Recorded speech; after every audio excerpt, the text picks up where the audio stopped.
Pull off to the side of the road, I chuck my bike, and I curl into a ball and I start crying. We were dealing with such fatigue, I was falling asleep on the bike. I had to figure out and concentrate so intently to not fall asleep on the bike.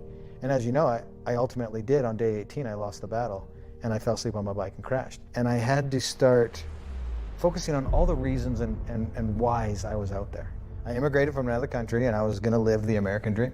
Well, if you follow U.S. economics at all, in 2008, the mortgage sector got hit the hardest, and we lost everything. We fought and fought and fought, and they just continued to take and take and take until they took it all. It's one of those moments where you can allow it to define you and continue to beat you down, or you can look at it as a blessing and a turning point. You know, my mother, I love her, and she always said to me, 10% of life is what happens to you, 90% of life is how you choose to react to it. And for me, it was the greatest thing that ever happened to me.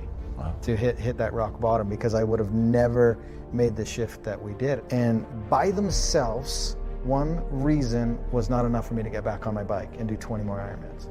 But as I started going through the list of everything that I was doing and why I was doing it, it's interesting because I would gather them all together, and I'd focus on this big ball. A good example is my daughter. She wanted to do gymnastics, and about halfway through she was like, "This is too hard," and I was like, I don't care. You got to see it through, and she did, and she advanced so quickly and started to see success. She loves it. She stayed in it. It's something she said she was going to do, and she needed to see that through. And so, and that's one thing I'm really big on, is if you say you're going to do something, you do it. And that's just the example I try to set now. And I also believe that kids are a product of our environments. We're surrounded today by people being satisfied with mediocre. And if you want your kids to be excellent, you have to be excellent yourself. And so that was one of the things when I'm laying there on the side of the road at 30 with 20 Ironmans to go, I said, and I told my kids I would do this. You know, as soon as I focused on that, I started to experience a rebirth, because now I was focusing on the very, very next moment that I had control over, and everything that I was trying to accomplish and why I was there. And this whole process was about 8 minutes. The whole thing, from complete meltdown to breaking all of the purposes and whys down to the realization, the rebirth, and getting back on and going. And it can happen that quick. We're moments away every day from a decision that's going to completely change our life. And I call this process, now looking back on it, both a rebirth and putting on my uniform, which was the alter ego. And my uniform was those yellow sunglasses you've seen me wear in some of my pictures. And when I put those glasses on, that's when the Iron Cowboy comes out. And that dude is a bad, bad man. And there's nothing that's going to get in his way. And I do a lot of speaking from stage now, and I want to encourage people to find whatever their uniform is, find whatever their alter ego is.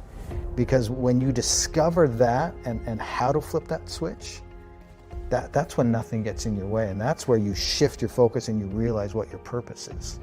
And I knew if I had the courage to get back on my bike and finish that day and then do the 20 more, my life would be different. One of the biggest questions I get is, how do I become mentally tough? One of the biggest things I try to get people to do is back down off the inspiration and let's build a foundation. You almost have to take the huge goal and shelf it.